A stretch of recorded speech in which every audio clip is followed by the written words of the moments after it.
I was still in my wedding dress when I found out he'd just said I do, but not to me.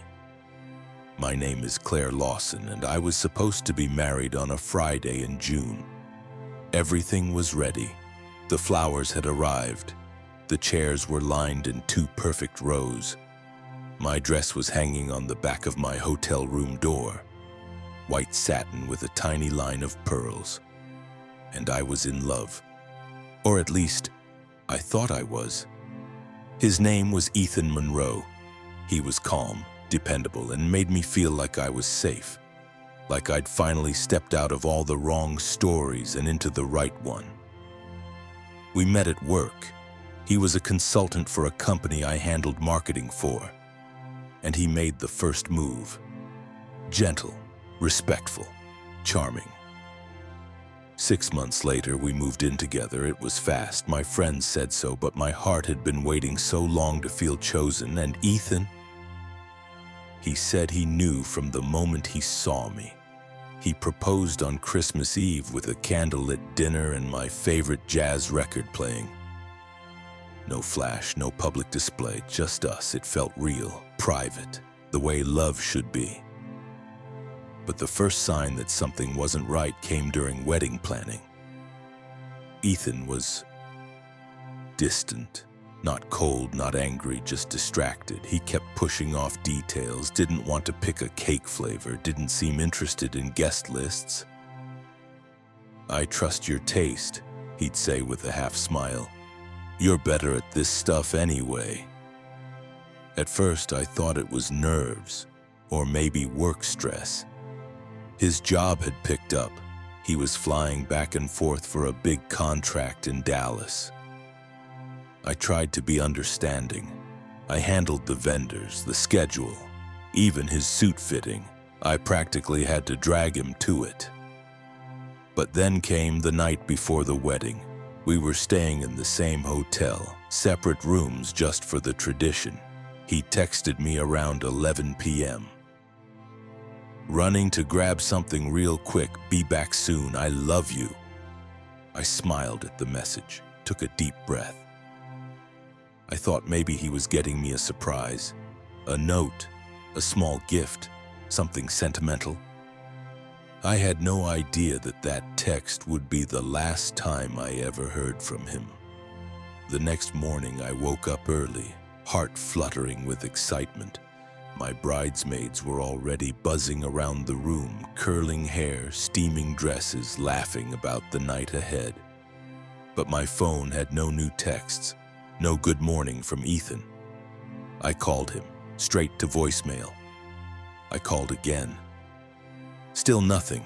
I texted, half joking, "You better not have run off to Vegas." But the longer I waited, the heavier the silence became.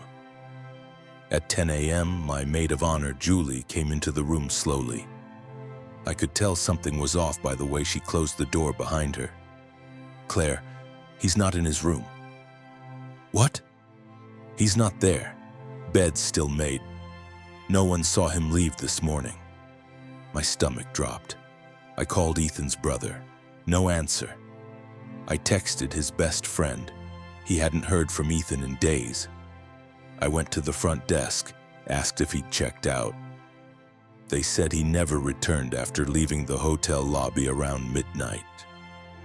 Panic started clawing its way up my throat. Was he hurt? In trouble? Mugged on the street? I was about to call the police when my phone finally rang. Blocked number. "Hello?" There was a pause, then a voice I didn't recognize. "Is this Claire?"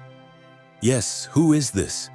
I don't know how to tell you this. I work at the county courthouse." "What's going on?" "There was a marriage certificate filed this morning." "Okay, for who?" "Ethan Monroe and Rebecca Willis." The room went quiet. My ears rang. "That's not possible," I whispered. "He's marrying me today." "I'm sorry, but the document's official. They were here just after 9 a.m. I dropped the phone.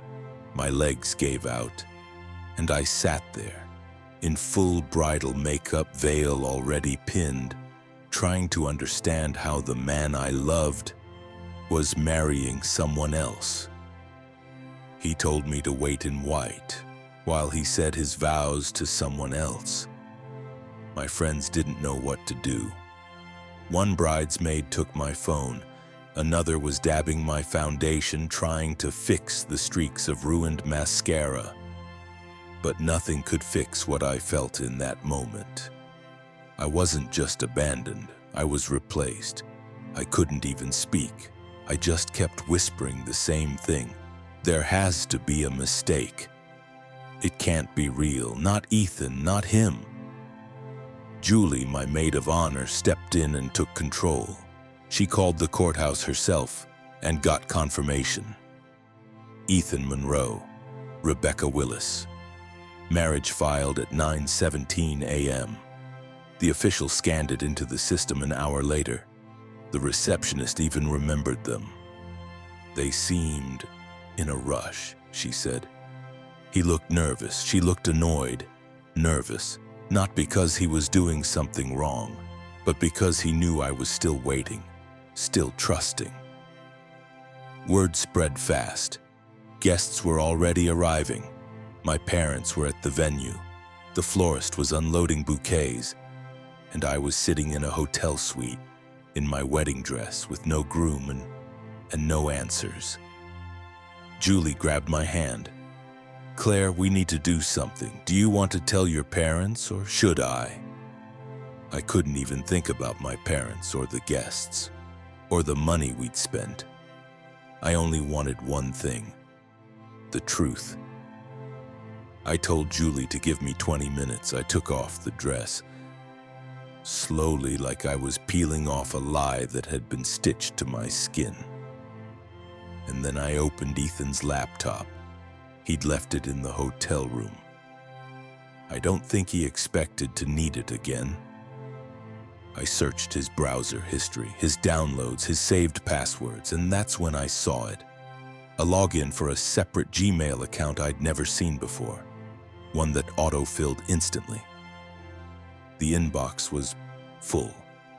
Hundreds of messages between Ethan and someone named Becca. Some romantic, some bitter, some dated months before we even got engaged. One email stopped me cold. "I'll be done with Claire after the wedding's canceled. You'll get what you wanted. She's good for image, but that's it." I read it 3 times. No, she's good for image, like I was a resume booster, a stepping stone. And then the real twist. I saw a flight confirmation attached. 2 tickets, Cancun, honeymoon suite. Rebecca Willis, Ethan Monroe. Departure Sunday. He wasn't just leaving me, he'd planned the whole thing in parallel. Julie sat beside me as I scrolled. "Do you know who she is?" she asked softly. "No," I said, "but I'm going to find out." We started with social media. The name Rebecca Willis came up fast. A lifestyle blogger, small but curated following, travel content, inspirational quotes and photos with Ethan, dating back over a year. One showed them at a winery. The same weekend, Ethan told me he was in Texas for work. I dug deeper, searched his Venmo history, his rideshare receipts. Piece by piece, the truth formed. Ethan had been living a double life, taking business trips that weren't real, buying her jewelry with money I helped save, using my name to build his credibility while playing perfect man to 2 women. Julie convinced me not to call him. "Let it go through the lawyers," she said. "Don't let him hear your voice." But I needed closure, even if I never got answers. I called straight to voicemail, so I left one message. "I hope she was worth everything you threw away. You didn't just lie, you rewrote my whole life without telling me. Enjoy Cancun. Hope you choke on the view."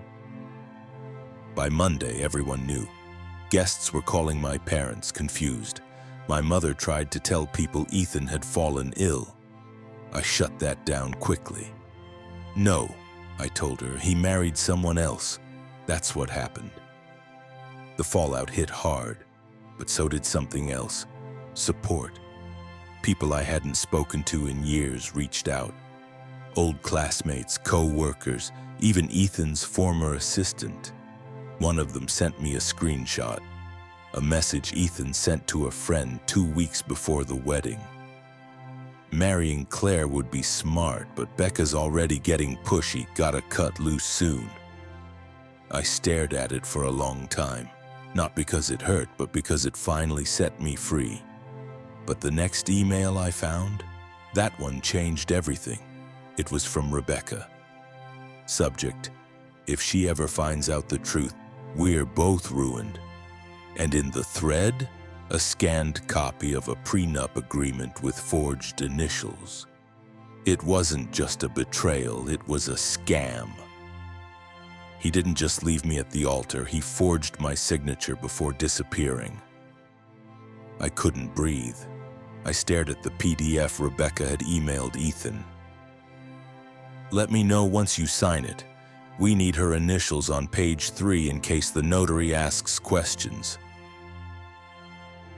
If she ever finds out the truth, we're both ruined. That one message shattered whatever denial I had left. It wasn't just betrayal, it was fraud.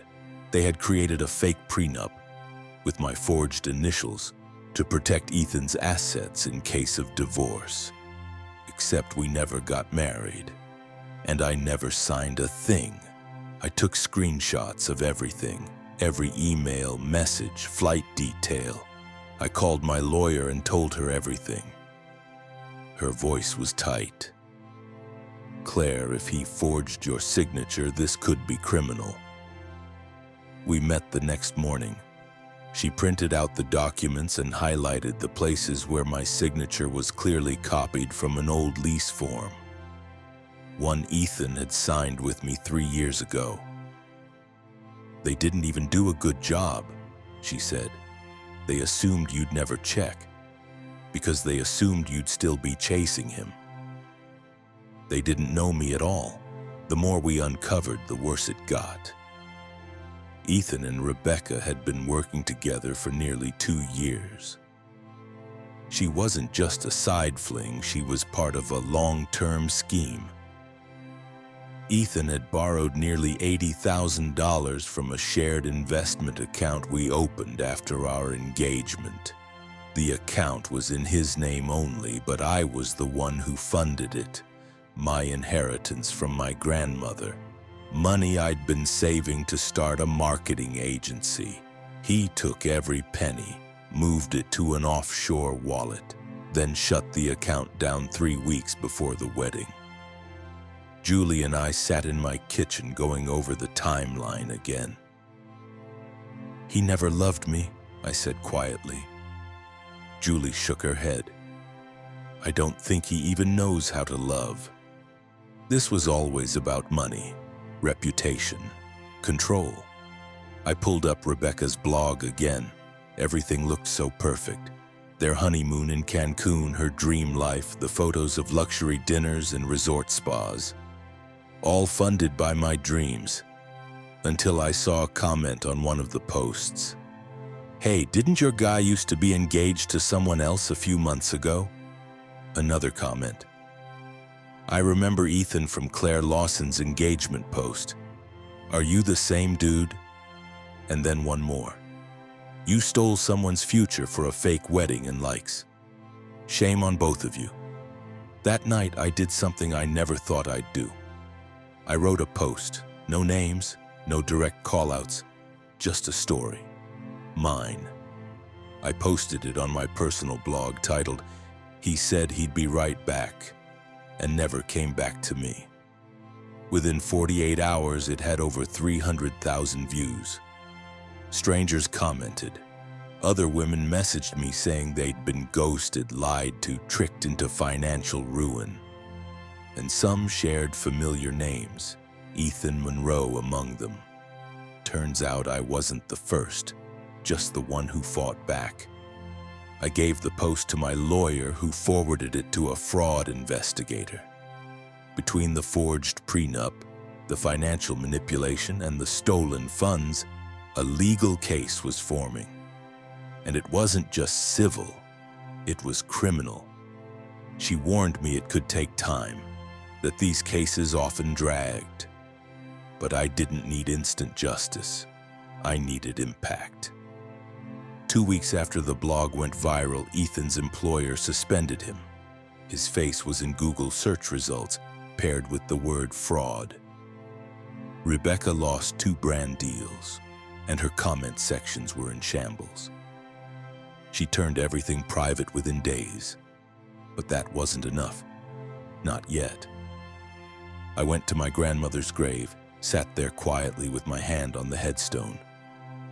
"I'm sorry I let them take your gift," I whispered, "but I promise you I'm taking it back." And I meant it. I filed formal fraud claims with every financial institution connected to Ethan. I reported the forged prenup to the county clerk's office, and I submitted a sworn affidavit to the court. They would never silence me again.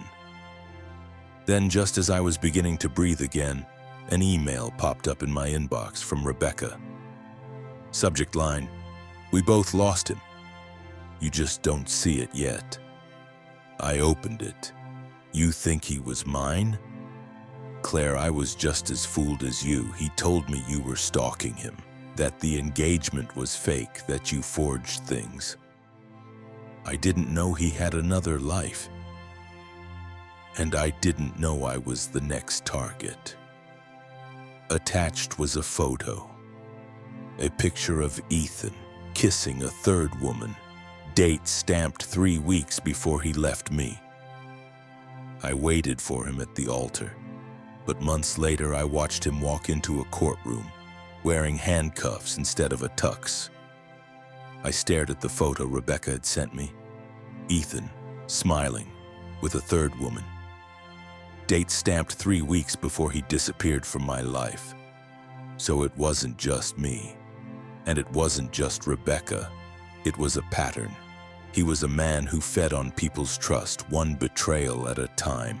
But what he didn't know, he chose the wrong woman to silence. With Rebecca's message and photos, my lawyer expanded the fraud case.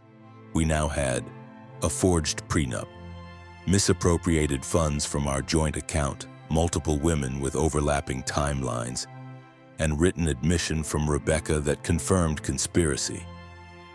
The county clerk's office flagged the fraudulent document. The financial institution launched its own investigation. And 2 weeks later, I got the call. Ethan Monroe has been detained for questioning. I don't know what I expected to feel. Maybe relief, maybe joy.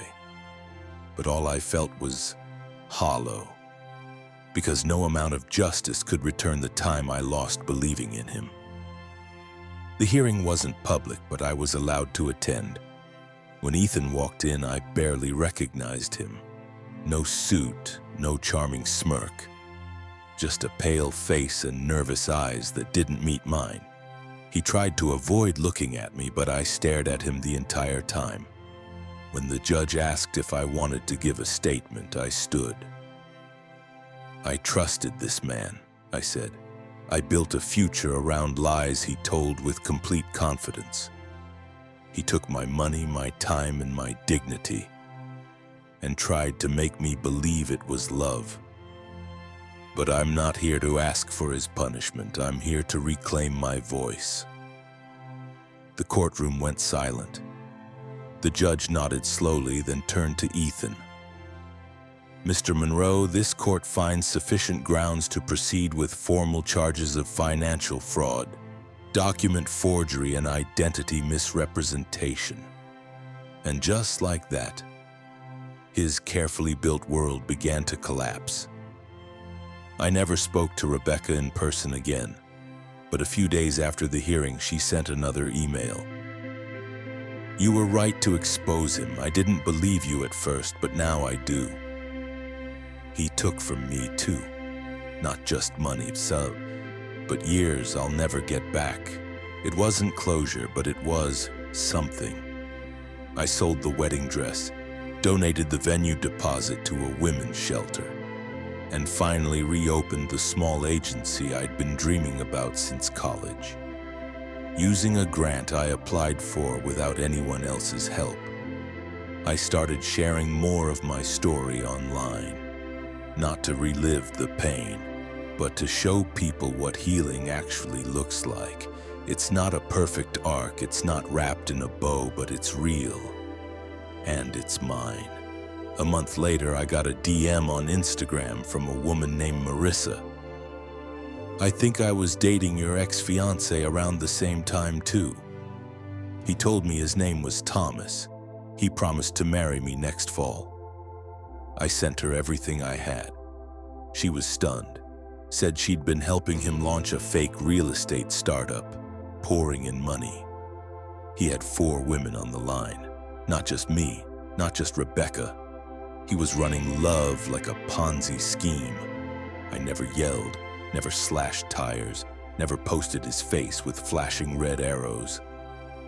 But I documented everything. I gave every woman his real name, his arrest record, and screenshots of what he said to me. And little by little, his world shrank. His online presence vanished. Job offers disappeared, family ties cut. Because even if the court takes months to rule, the truth, it works faster. A year after the day I was supposed to marry Ethan, I stood on a mountaintop in Colorado. Not for a wedding, but for a solo hike. Something I was always too afraid to do before. And at the peak, I said something out loud. "I don't need to be chosen. I already choose myself." He thought leaving me at the altar would destroy me, but it did the opposite.